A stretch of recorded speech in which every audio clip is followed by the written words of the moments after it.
వార్త వివరాల్లోకి వెళ్తే జాతీయ చేనేత దినోత్సవం సందర్భంగా సీఎం చంద్రబాబు చేనేత కార్మికులకు శుభాకాంక్షలు తెలిపారు.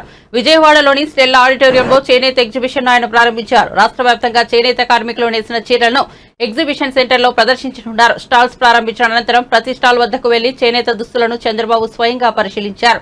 సుమారు 80కి పైగా స్టాల్స్ లో చేనేత దుస్తులు ఉంచారు. చేనేత కార్మికులను ప్రోత్సహించే దిశగా ఈ ఎగ్జిబిషన్ ని ప్రారంభించినట్లుగా సీఎం తెలిపారు. ఈ సందర్భంగా తన సతీమణి భువనేశ్వరి కోసం చీరలు కొన్నారు. అక్కడ ఏర్పాటు చేసిన స్టాల్స్ వద్ద స్వయంగా 2 చీరలు కొనుగోలు చేశారు. చీరల ప్రత్యేకత గురించి అడిగి తెలుసుకుని మరీ ఈ చీరలను తీసుకున్నారు. వెంకటగిరి చీర, ఉప్పాడ జాంతాలి చీరలను సీఎం తీసుకున్నారు.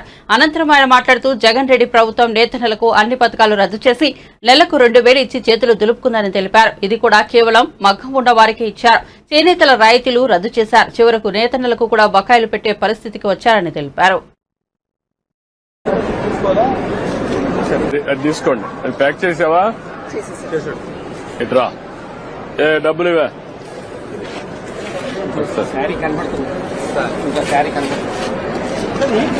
కవర్ మీద అలా పెట్టేసి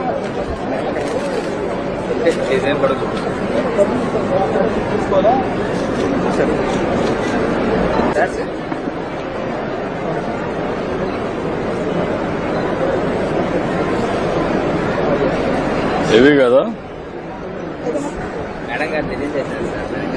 అన్ని రంగాల పథకాలను అన్ని రద్దు చేసే పరిస్థితికి వచ్చారు. అంటే ఏదో ఒక 24,000 రూపాయలు మీకు ఇస్తే దాంతోనే మీ జీవితాలు బాగుపడిపోతాయని పెన్షన్ 3,000 ఇస్తున్నాం, ఇప్పుడు 4,000 ఇస్తున్నాం. కానీ నెలకు 2,000 ఇస్తే మీ జీవితాలు మారిపోతాయనుకోవడం ఏ విధంగా సబబోమని ఒక్కసారి ఆలోచించుకోవాల్సిన అవసరం ఉంది. అన్ని పథకాలని రద్దు చేశారు.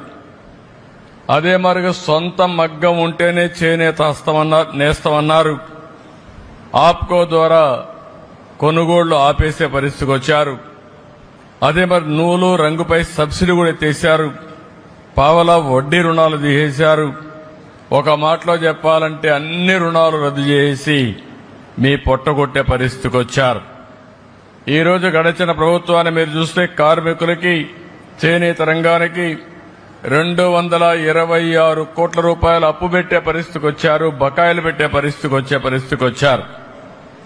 కానీ ఒక్క మాట మీకు అందరికి గుర్తు చేసుకోవాల్సిన అవసరం ఉంది. చరిత్ర కూడా తెలుగుదేశం ప్రతిపక్షంలో ఉన్న, అధికార పక్షంలో ఉన్న ఎప్పుడూ చేనేత కార్మికులకు పోరాడిన పార్టీ తెలుగుదేశం పార్టీ అని మరొక్కసారి స్పష్టం చేస్తున్నా. 2007లో 3,072 కోట్లు చేనేత రంగం రుణమాఫీలు చేయాలని ఆనాటి కాంగ్రెస్ ప్రభుత్వం చెప్పి మోసం చేస్తే గట్టిగా పోరాడాం. ఇప్పటికి కూడా నాకు గుర్తుంది. 2000 మేము పోరాడిన పోరాట ఫలితంగా 2011 ఆనాటి ముఖ్యమంత్రి రోసయ్య గారు చీరాల్లో మేము వ్యతిరేకంగా ఉద్యమం చేస్తే 109 కోట్ల రూపాయలు మాఫీ చేయించాం. అది చాలదని 110 కోట్లు చేయకపోతే 2014లో అధికారంలోకి